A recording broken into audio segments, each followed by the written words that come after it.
There's been a lot of talk recently that multiple LCS team owners want to remove the North American import rule. This has been met by a whole magnitude of public backlash about whether or not this is the right choice, if we're even NA anymore, if our region is just doomed regardless, the works. So let's talk about why this may or may not be a good idea. Hey guys, it's Quach. If you haven't yet, please sub for more content like this. It's free and you can always unsub if you want later as well. So on to the video. For those unaware, the LCS is currently subject to an import rule, which limits every team to have a max of 2 players on their roster that are not natively North American players, with some exceptions. So basically every NA team makes sure to take advantage of these spots in order to gain exposure to new talent and the benefits of many different regions. But now team owners feel that they still don't have enough access to these players, and many of them now want the rule to be removed in order to benefit their team and the league. There's many reasons why different stakeholders may or may not want this change to go through, and everyone's got to save themselves in doing so. We'll also go through the pros and cons for each potential affected party and my personal thoughts on whether going through something like this is worth it. Alright, so let's start off right away with the most prominent change that'll come with unlimited imports, and that'll be the performance of North America. So right off the bat, this is what us as viewers will notice the most, because owners are now able to unload their bank accounts on whatever players they want and can stretch all the way across the world in order to build out their dream roster.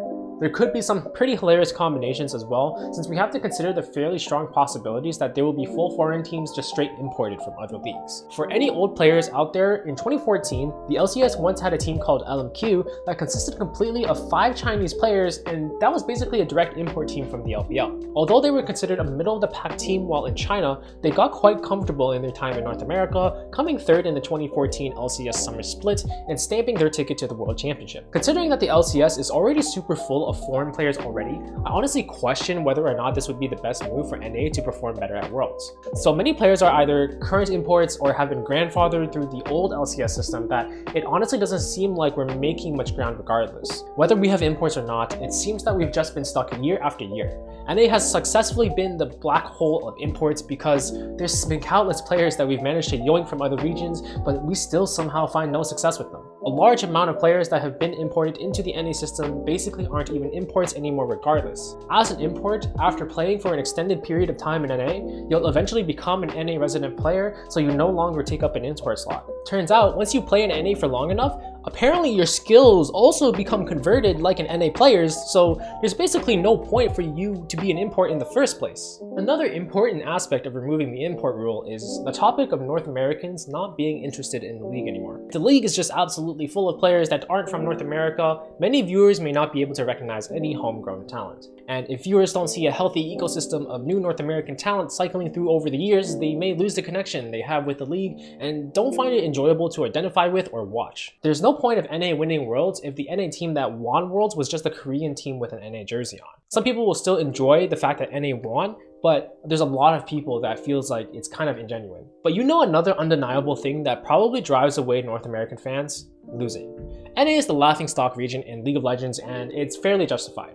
If the region consistently falls short of being able to make any good progress at the World Championship for 10 years running, then it's probably not the greatest look. I'm of the opinion that honestly, as long as you do a good job with your PR and make it look like your team is representative of North America, you'll probably still be fine. The same concept applies all the time in traditional sports. Players will get traded back and forth. No one's probably from the city or even country that team may represent at times. I don't think people will care as much in the end, so as long as you win and your team can speak English, that's probably fine by me. Yet another undeniable purpose for the removal of the import rule would be the business viability of doing something like this for a team. I've heard that another benefit from being able to import is actually being able to find good players for your team for extremely cheap. Being able to find random players in solo queue, teaching them from the ground up, is probably one of the most profitable things an org can do. Because being able to raise the next potential star, increase their worth, and then sell them off to another team provides a massive amount of potential upside for a team. With an idea like this, an easy counter someone could bring up is that we're preventing the development of our own NA talent.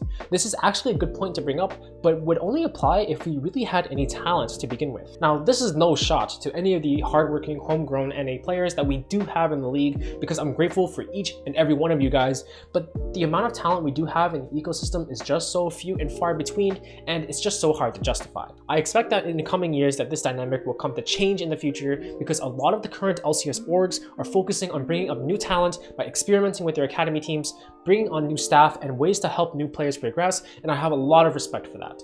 So to an extent, I am actually hopeful. This is a more genuine way of finding new talent, and there are many people in the scene that are of the opinion that any scouting and development needs to be improved before we can make the conclusion that we have to import in order to win. To build on this, if teams were to simply abandon the current breeds of LCS players and just import whatever players they want to skip a few steps, these NA players are probably going to have a lot of issues with job security. There's already enough imports in the league as it is, and we can expect a lot of current players to lose their jobs if the import rule was to be removed. Amateur and collegiate leagues would also get their dreams completely crushed, since there'd be no point in even trying to go all the way up to an LCS team just to be replaced by some random import. Whether or not we see any more information about the import rule and if the league actually decides to go with it, I'm not really sure. However, a change to this rule has the potential implications to change the LCS for the foreseeable future.